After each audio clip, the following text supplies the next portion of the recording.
Hello students, welcome back to my channel. आज हम आपके लिए बहुत अच्छा कॉन्सेप्ट लेकर आए हैं बेटा, इसको आप ध्यान से देखिएगा।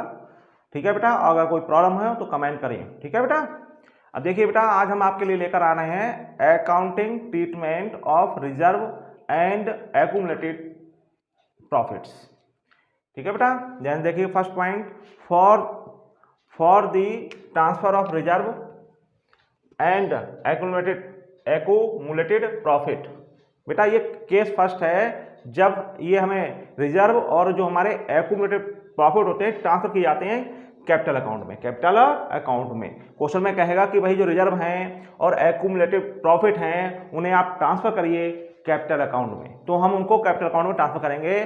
तो बेटा उनकी ये एंट्री बनेगी, देखो, for transfer of reserve and accumulated profits. बेटा ये मिलते कहाँ हैं, ये कहाँ, ये बैलेंस शीट के लाइबिलिटी साइड में होते हैं। क्या होते हैं बेटा, ये बैलेंस शीट के क्या होते हैं, लाइबिलिटी साइड में होते हैं। ठीक है बेटा। तो देखो क्या एंट्री बनेगी, reserve account debit, profit and loss account debit, workman compensation reserve account debit, investment fluctuation reserve account debit to old partners capital account, या बोल सकते हैं हम करंट अकाउंट्स। बेटा आपको मैं बता चुका हूं, जब कैपिटल हमारी फिक्स्ड होगी तो आएगा करंट अकाउंट, और फ्लैक्चुएटिंग होगी तो क्या आएगा, कैपिटल अकाउंट आएगा। क्लियर। अब मैं आपको एक एक करके एंट्री बताता हूं। देखिए बेटा, ये बैलेंस शीट्स है। क्या है ये, मान लीजिए बैलेंस शीट्स है। क्या है ये, बैलेंस शीट्स है। ये इसका बैलेंस शीट्स है, ये इसकी लाइबिलिटी साइड है, और ये क्या है, इसकी एसेट साइड है। क्लियर। अब लाइबिलिटी साइड में रिजर्व लिखा है बेटा, मान लीजिए सपोज 15,000, कैसे लिखा है, और 15,000, और हमारे पार्टनर हैं, पार्टनर हमारे ए, बी और सी, तीन पार्टनर हैं, और ये अपना प्रॉफिट है इक्वली डिस्ट्रीब्यूट करते हैं। कैसे करते हैं, इक्वली डिस्ट्रीब्यूट करते हैं।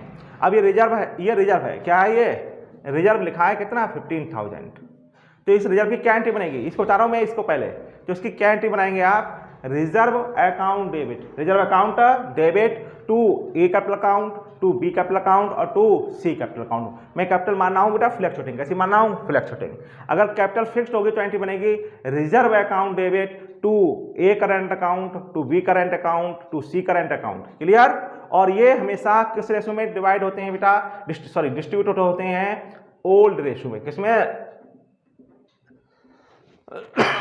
ये हमेशा ओल्ड रेशो में डिस्ट्रीब्यूट होते हैं। क्लियर हो गया।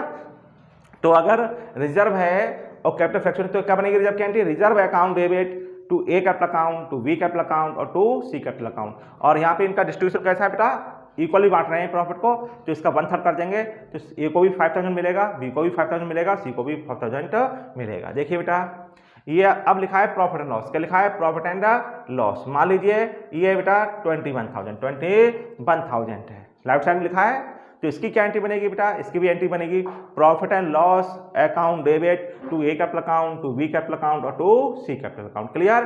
और इक्वली डिस्ट्रीब्यूट हो जाएगा, क्योंकि हमारे यहाँ पर इक्वली माना है। हमने क्या माना है कि जो पार्टनर्स हैं उनका ओल्ड रेशो इक्वली है। क्लियर, समझ में आ गया। अब मेन पॉइंट जो आया वो देखिए, workman compensation reserve. Workman compensation reserve है हमारा, यही मान लीजिए सपोज 21 है। कितना है, 21 है। क्लियर। अब यहाँ क्या लिखा है देखिए, excess of reserve over actual liabilities, अर्थात मैंने सपोज पहले मान के चलो, हम जब हम क्वेश्चन कर रहे हैं तो कोई क्लेम नहीं है, कोई क्लेम नहीं है, तो पूरा workman compensation reserve old partners को मिल जाएगा, ओल्ड पार्टनर्स को मिल जाएगा। तो एंट्री बनेगी workman compensation reserve account debit to A capital account, to B capital account और टू सी कैपिटल अकाउंट। किस रेशो में, ओल्ड रेशो में। अब सपोज मान लीजिए हमारा वर्कमैन, ये इसके बाहर होगा वर्कमैन कंपेंसेशन रिजर्व क्लेम आया। क्या आया, वर्कमैन कंपेंसेशन क्लेम, क्या आया, क्लेम आया, वर्कमैन कंपेंसेशन क्लेम आया हमारा, मान लीजिए 6,000। कितना आया बेटा, क्लेम बना, क्लेम कितना आया, 6,000। कितना आया, 6,000। देखिए बेटा, क्लेम यहाँ पर 21 है, यहाँ पर कितना 6,000 है। अब देखिए एंट्री, देखिए इसकी एंट्री बनाएंगे तो बनेगी workman compensation reserve account debit. ठीक है, इसमें कितना आएगा बेटा 21, कितना आएगा 21,000। और क्लेम देखिए उसके बोलेंगे प्रोविजन फॉर, उसके लिए बोलेंगे provision for workman compensation claim accounts कितना बोलेंगे बेटा 6,000। तो बेटा देखो 21 में से 6,000 माइनस कर दीजिए, कितना आया 15,000। तो जो 15,000 जो बैलेंस आया वो डिवाइड होगा बेटा, वो डिस्ट्रीब्यूट होगा ए बी और सी में, बेटा ओल्ड पार्टनर्स में, ओल्ड इशू में। तो A capital account, to B capital account और to C capital account. Clear नहीं क्लियर? तो हमारे जो 15,000 बैलेंस आया 1/3 डिवाइड हो जाएगा सब में, तो 3 5 जा, तो 5 यहाँ आ जाएगा, फिर 5,000 और 5,000, ये इस तरह से एंट्री बनेगी। क्लियर नहीं क्लियर? आप सपोज मैं आपको बताता हूँ दूसरा पॉइंट, इसमें दूसरा पॉइंट देखिए बेटा, वर्कमैन, बहुत अच्छा पॉइंट है बेटा। अब मान लीजिए यहाँ पर वर्कमैन कंपेंसेशन रिजर्व है 21,000 और सपोज कर लीजिए यहाँ पर ये बना बेटा आपका क्लेम आया 30,000। वर्कमैन कंपेंसेशन क्लेम कितना हुआ 30,000 और ये कितना है 21, रिजर्व कम है, रिजर्व क्लेम से कम है, रिजर्व देखो बेटा, रिजर्व है 21,000, सॉरी रिजर्व है 21,000, क्लेम कितना है 30,000, तो रिजर्व कम है। तो जो डिफरेंस होगा बेटा वो कहलाएगा लॉस। क्या कहलाएगा? वो जो लॉस होगा वो जाएगा बेटा रीवैल्यूएशन में। क्या जाएगा? रीवैल्यूएशन। तो एंट्री बनेगी workman compensation reserve account debit, यहाँ तो 21 ही आएगा, तो टू रीवैल्यूएशन अकाउंट में देखो बेटा डिफरेंस आएगा 30,000 माइनस 21,000। ठीक है बेटा, तो ये डिफरेंस आ गया बेटा 9,000 का। और to provision for workman compensation reserve account, provision for workman compensation claim account, यहाँ पूरा 30,000 हो जाएगा बेटा। आपको बताओ क्लियर हुआ नहीं हुआ? अब ये लॉस है, ये क्या हुआ? लॉस हुआ, ये लॉस ओल्ड पार्टनर में डिस्ट्रीब्यूट हो जाएगा ओल्ड इशू में। तो एंट्री बनेगी A capital account debit, B capital account debit, C capital account debit to revaluation, इसको हम डिस्ट्रीब्यूट कर देंगे बेटा ओल्ड इशू में। क्लियर? समझ में आ गया? तो उम्मीद करते हैं बेटा वर्कमैन कंपेंसेशन रिजर्व भी आपको क्लियर हो गया होगा। ठीक है, अब आपकी बारी आती है इन्वेस्टमेंट फ्लक्चुएशन रिजर्व अकाउंट। ठीक है बेटा, मैं इसे थोड़ा रफ कर दूं, फिर आपको ये पॉइंट मैं क्लियर करता हूं। देखिए बेटा, आप सपोज मान लीजिए कि हमारे पास जो इन्वेस्टमेंट है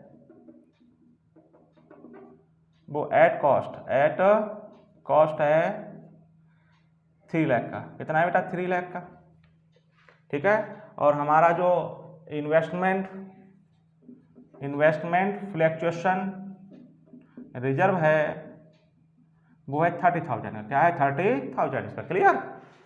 तो रिजर्व कितना है 30,000 का, और इन्वेस्टमेंट कॉस्ट कितनी है 3 लाख है। ध्यान देखना बेटा आप लोग, हमारे पास कोई भी मार्केट वैल्यू की, मतलब इन्वेस्टमेंट की जो मार्केट वैल्यू है उसके बारे में कोई इंफॉर्मेशन नहीं है, तो बेटा बुक वैल्यू को मार्केट वैल्यू मान लेंगे। मतलब मार्केट वैल्यू के बारे में कोई इंफॉर्मेशन नहीं है, तो बेटा इन्वेस्टमेंट जो कॉस्ट है उसको ही हम मार्केट वैल्यू मान लेंगे। तो बेटा हमें कोई ना प्रॉफिट होगा ना लॉस होगा। तो ये इन्वेस्टमेंट फ्लक्चुएशन रिजर्व पूरा हमारा ओल्ड पार्टनर्स में डिस्ट्रीब्यूट हो जाएगा। तो एंट्री बनेगी investment fluctuation reserve account debit to A capital account, to B capital account और टू सी कैपिटल अकाउंट। किसमें? ओल्ड इशू में। याद रखना बैलेंस शीट में जो भी हमारे रिजर्व और एक्यूमुलेटेड प्रॉफिट होते हैं वो हमेशा ओल्ड रेशो में ही डिवाइड होते हैं और ओल्ड पार्टनर्स में। क्लियर हुआ आपको? नहीं हुआ?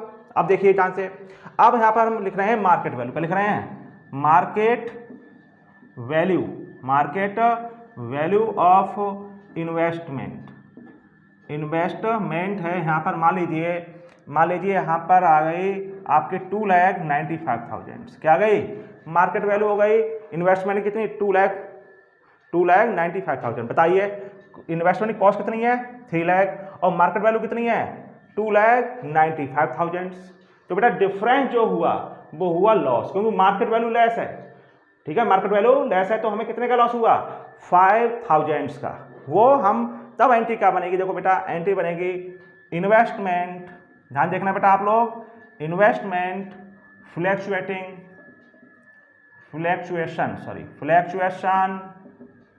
Reserve account debit. क्या एंट्री बनेगी, दोबारा बोल रहा हूं मैं, investment fluctuation reserve account debit. इसमें जब कितने आएंगे, ये डेबिट होंगे, इसमें रुपए जाएंगे बेटा 30,000 और टू इन्वेस्टमेंट अकाउंट, इस इन्वेस्टमेंट अकाउंट में कितने रुपए आएंगे देखना ध्यान से बेटा, यहाँ 3 लाख हैं, यहाँ कितने आए बेटा 2,95,000, तो 3 लाख में से 2,95,000 हम माइनस कर देंगे तो बेटा 5,000 ये आया बेटा, ये हमारा क्या हुआ, एक प्रकार का लॉस हुआ। क्या हुआ, लॉस हुआ। आप देखिए बेटा 2, अब कितना बचा बेटा 25,000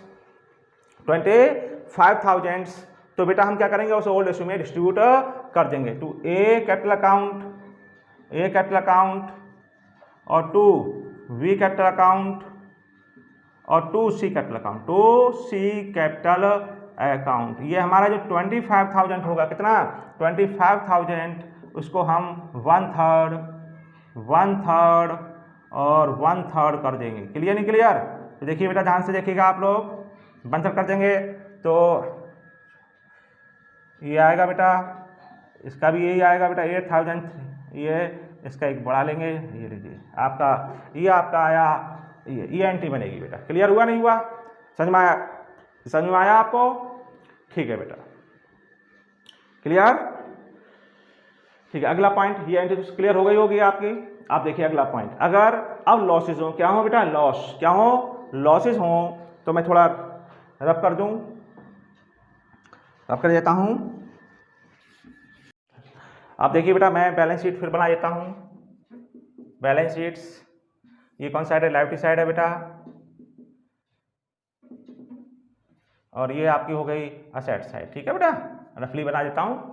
अब देखिए गौर करिए, अब आपके यहाँ लिखा है प्रॉफिट एंड लॉस अकाउंट, ये लिखिए 30,000, अभी कहाँ लिखा है बेटा असेट्स में, तो ये बेटा हमारा हो गया लॉस। क्या हो गया, ये डेबिट बैलेंस हो गया, क्या हो गया डेबिट बैलेंस हो गया, तो ये लॉस है। अब तो लॉस होगा तो एंट्री क्या बनेगी, old partners capital account debit, और कैपिटल अगर फ्लक्चुएटिंग होगी तो करंट अकाउंट डेबिट, और to profit and loss account, किसमें डिस्ट्रीब्यूट होंगे, ओल्ड इशू में। बैलेंस शीट में कुछ भी हो बेटा वो हमेशा ओल्ड इशू में ही डिवाइड होता है और ओल्ड पार्टनर्स में। अब देखिए डेफर्ड रेवेन्यू एक्सपेंडिचर, इसमें क्या आता है बेटा एडवर्टाइजमेंट, कहते हैं एडवर्टाइजमेंट एक्सपेंसेस, ठीक है बेटा, इसमें रख लीजिए बेटा 24,000। तो बताओ अगर ये लॉस क्या एंट्री बनेगी, A capital account debit, B capital account debit, C capital account debit to profit and loss account, और इसे ओल्ड इशू में डिवाइड कर देंगे, ये मतलब 10,000 मिल जाएगा तीनों को। अब देखिए बेटा डेफर्ड रेवेन्यू एक्सपेंसेस, इसमें क्या लिखा मैंने एडवर्टाइजमेंट एक्सपेंसेस, इसकी भी क्या एंट्री बनेगी, A capital account debit, B capital account debit, C capital account debit और to advertisement expenses account. Clear, तो आपको ये जो भी आपके मतलब यहाँ पर ट्रांसफर ऑफ एक्यूमुलेटेड लॉसेज होंगे वो किसमें डिस्ट्रीब्यूट होंगे बेटा, ओल्ड इशू में। किसमें डिस्ट्रीब्यूट होंगे, ओल्ड इशू में, और ये भी हमारे ओल्ड इशू में डिस्ट्रीब्यूट होंगे। क्लियर नहीं क्लियर, समझ में आ गया। तो ये आपको आज बहुत अच्छे टॉपिक थे, मतलब reserve, profit and loss account, workman compensation reserve account, investment fluctuation reserve account, ठीक है बेटा। अगर आपको इनमें कोई प्रॉब्लम हो तो मुझे कमेंट करें, मैं आपकी प्रॉब्लम सॉल्व करूंगा, ठीक है। Thank you.